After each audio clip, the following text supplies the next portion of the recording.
much. We're going to stay on the energy sector and bring in our next guest. Rohan Reddy is Global X ETFs Research Analyst.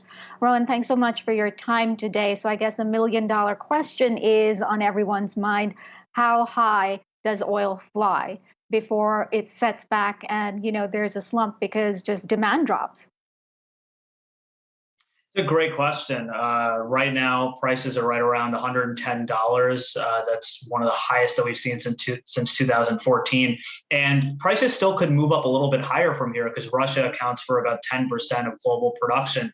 And there really isn't any sort of supply that can make that up in the short term. We do think that right now there is some risk that this could only be a little bit of a short-term phenomenon. Inflation is high, supply is at a very low level, and OPEC has been super supportive. So if some of those factors start to change at either OPEC's next meeting, or we start to see U.S. supply really ramp up in the face of triple-digit oil prices, we do think prices could come down either to the $100 level or even the $95 level, which would still be a really good area for a lot of these energy companies, but would provide some relief to a lot of both consumers and companies facing high oil prices right now. The making news today are talks that perhaps an Iran nuclear deal could come through and save the day. How much impact do you think that would have on the oil market and supply?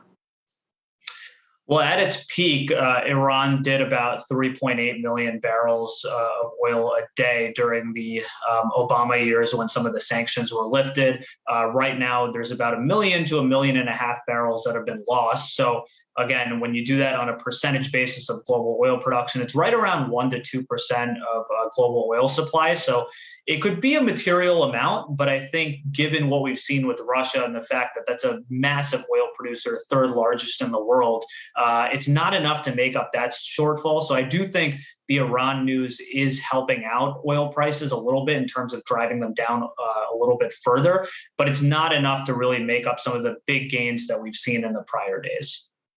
Are you surprised by just how many companies just don't want to touch Russian oil and energy and how quick that turnaround has been?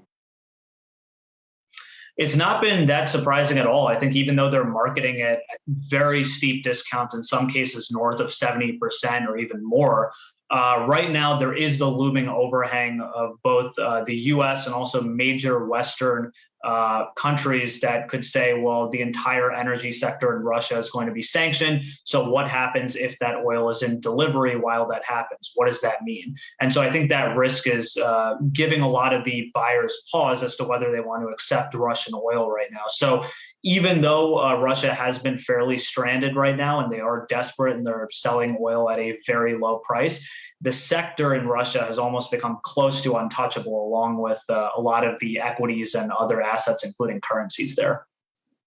Rohan, the president talked about a push for Made in America at his State of the Union, but he made no mention of producing more energy here at home. We're nowhere near ready to move off fossil fuels, right? So while we push towards this green energy, doesn't it make sense to drill more and produce more here, oil and LNG, and then be able to export to other countries as well? Of course. And the good news is, even though it has become a political issue recently, most energy companies in the U.S. are in the private sector, right? So economics and capital will ultimately flow into those areas. So we do think that if prices stay in the north of $90 range for an extended period, even though a lot of these energy companies have said they're going to be disciplined and not grow production as fast as maybe you would have expected in prior cycles, we do think some of them are going to shift off that stance eventually as they start to see that they can make some really good margin, both domestically as they sell it to other U.S. buyers, but also if they start getting more infrastructure in place, either through areas like LNG or even other export channels, they can ship that to areas like Europe, which are heavily reliant on Russian natural gas and Russian oil, for example. Russian natural gas makes up 40% of Europe's overall natural gas supply, and it's about a quarter of their crude oil. So that's a major opportunity center for a lot of these U.S. energy companies. And institutional investors in particular will be the ones who will drive some of the decisions. So right now, prices are very high. If they want to capitalize, this is the time to make the investment. And really quick, not too much time left, but want to ask you, in the short time, looks like consumers are going to be paying a lot more for gasoline, but so are truckers. And I'm wondering what impact does that have on transportation costs? And then how does that impact food costs and the such already sky high at the moment? Well, you've probably seen some of the news on the trucking side that there is a labor shortage as well. So some of those input costs have gone up quite a bit as the supply chain has become very stranded. So, if you look at CPI numbers from last month in the US, it was about 7.5%.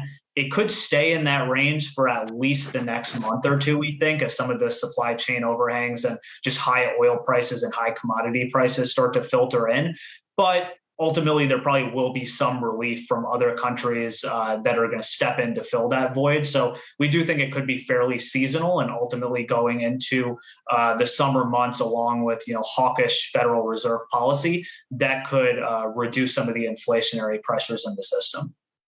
We'll leave it there. Thank you so much, Rohan Reddy, Global X ETFs Research Analyst.